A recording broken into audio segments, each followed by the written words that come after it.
Welcome to Yahoo Finance Presents. I'm Julia La Roche, and today's guest is a CEO who views business as the greatest platform for change. We're joined by Marc Benioff, the CEO of Salesforce. Marc, thank you so much for joining us. Thanks so much, Julia. It's great to be with you. Okay, Marc, as a New Yorker, I have to say thank you because you helped facilitate a 747 full of PPE equipment for those who are on the front lines of our healthcare system here in the state of New York. Tell us about that. What's the story behind that? How did you make that happen? Well, thank you so much. And before I go on, let me just say that, my heart and my thoughts are with everyone in New York, but also everyone in the world who is suffering through this tremendous virus, and especially those who have lost loved ones. I mean, it's just a terrible situation, and this has been such a hardship on everyone today. And I think that is certainly what has motivated us, that we think about our company and our business, and how does business be the greatest platform for change? How can we help eliminate or alleviate or reduce any suffering at all? And of course, inside our business, we have tremendous relationships. And we're very fortunate that one of those relationships is with Daniel Zhang, the CEO of Alibaba. And we were able to partner with him and others, including the UCSF, our incredible university here in San Francisco. And we've been able to bring into the country about 50 million pieces of PPE. And some of that arrived in New York last Saturday. And we were grateful to be able to deliver that.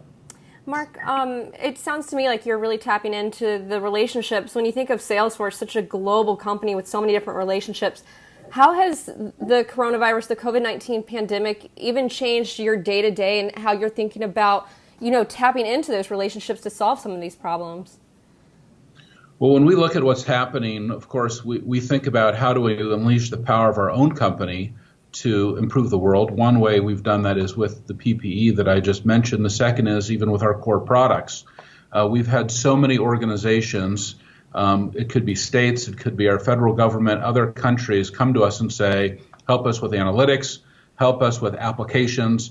And so we have really unleashed a whole program that we call Salesforce Care. And we have deployed now about 4,000 emergency implementations of our service, which are instant call centers, contact centers, sales organizations, marketing organizations, helping organizations to automate functions they didn't realize that they were going to need just a few weeks ago. One example is the state of California, where we've automated the entire public supplies database as well as their public analytics. We've done that through our core Salesforce platform as well as with Tableau, our analytics platform. And if you go to public.tableau.com, you'll see some of those examples where we are trying to unleash our core products to provide the capability, the fundamental automation necessary to make everything a little better. And you and I have talked about this, I guess it's been a couple weeks now, but you were one of the early CEOs to come out and say that we're not going to do any layoffs. You have now started a pledge, a 90-day pledge. You're getting other big company CEOs to come on board. Marc, why was this so important, and how are you going to move the needle and get more CEOs on board with this?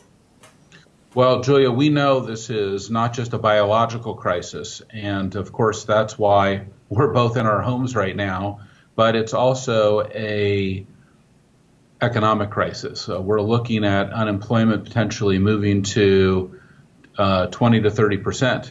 So is that going to be a recession? Is that going to be a depression? I don't really know, but there's a lot of variables that are going on. So in Salesforce, we've committed to our employees that we'll have no layoffs for 90 days so that we can just assess where this is and where everything is going, because we know how much is going to change in this situation in just 90 days.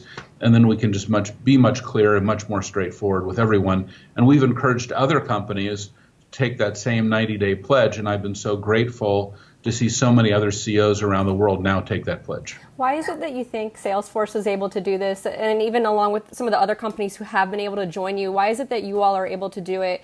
And we still have many companies out there that have done layoffs. Look at the unemployment insurance claims lately, not just like the small businesses, but even beyond, even the bigger companies who might have the balance sheet to do this? Well, Julia, what I can tell you is not every company can take a pledge like this because their revenue is a lot more variable than Salesforce, which has a deferred revenue model. But I've been very impressed to see companies like Starbucks and Nike and many other household names say, no, they're also going to take this same 90-day no layoff pledge. And another thing that we've often talked about, business being the greatest platform for change, also stakeholder capitalism. Do you think right now we are putting the idea of stakeholder capitalism to the ultimate litmus test? And how do you think that plays out as we emerge from the other side of this crisis?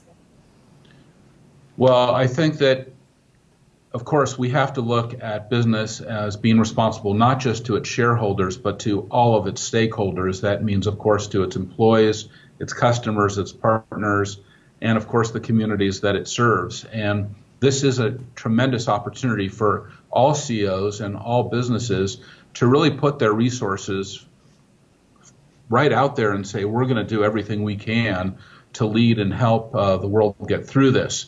That truly is stakeholder capitalism. And I think this is a time when every CEO needs to really come forward and say, how do I use my business as the greatest platform for change during this crisis? And what do you think would happen for folks who didn't step up? You know, you're an activist CEO. There are a lot of CEOs out there that really are using their business as a force for change and a force for good right now. To folks who are able to do that and haven't done that, what do you think ultimately happens down the road? Well, this virus is teaching us many things, and I think one of the things about the virus is that it teaches us that it doesn't discriminate. It's going after every race and religion, every gender, every sexual orientation, and if it's teaching us anything, this is one humanity, that we're all connected.